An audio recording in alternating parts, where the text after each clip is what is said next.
On April 27, 2016, the NYPD arrested 120 people in the Bronx in what was the largest gang takedown in New York City history. The arrests were the result of then New York City Police Commissioner Ray Kelly's, quote, Operation Crew Cut. But some critics say that gang takedowns are just the latest method of targeting young men of color.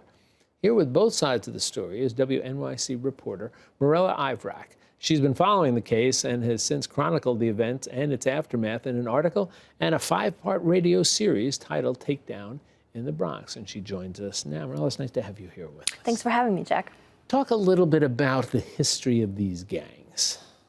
So these gangs are named the Big Money Bosses. They were based around White Plains Road.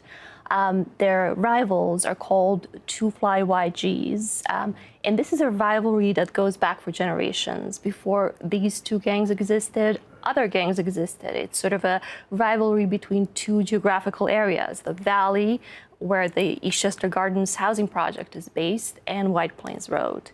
And cops say these two gangs over a decade shot and killed people, sold drugs, engaged in other acts. Sometimes you would hear law enforcement saying, you know, if the gangs are just going after each other, we don't want to sound crass about it, but we'll let them just go against each other. But these gangs having an impact on the rest of the community? Yeah, so when the prosecutors brought these charges against 120 people, they said their goals were to decrease crime in the area, but also improve the quality of life for people who live in the neighborhood, particularly for people who live in public housing. How is, we talked about this Operation Crew Cut, you know, the crews, one of the terms that's used for the gang members. How is this different from tools that law enforcement had used previously? So the NYPD started refocusing on gangs and crews under Ray Kelly, as you mentioned, with Crew Cut. And since then, they've only intensified their focus. There's no more talk of Crew Cut. What they talk about is precision policing, which means using data to identify a very small number of people who are committing the majority of violence in the city, and then building strong cases, such as this one, against them, and often using very powerful weapons, such as racketeering conspiracy charges. One of the interesting comments I saw about all of this in your reporting was a jailed gang member talking about this rivalry and essentially questioning whether it made sense anymore. Talk about that. Right. So you're talking about Aaron Rodriguez. I interviewed him at a maximum security prison in Pennsylvania. He's serving 13 years, so a very long sentence.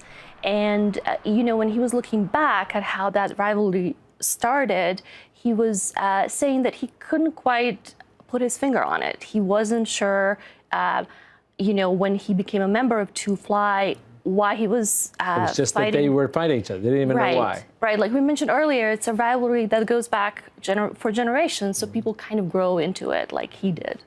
So what are you seeing as a reporter? What are you seeing in terms of the impact that this approach by law enforcement is having on the gangs and the surrounding communities? Crime rates in the city are very low.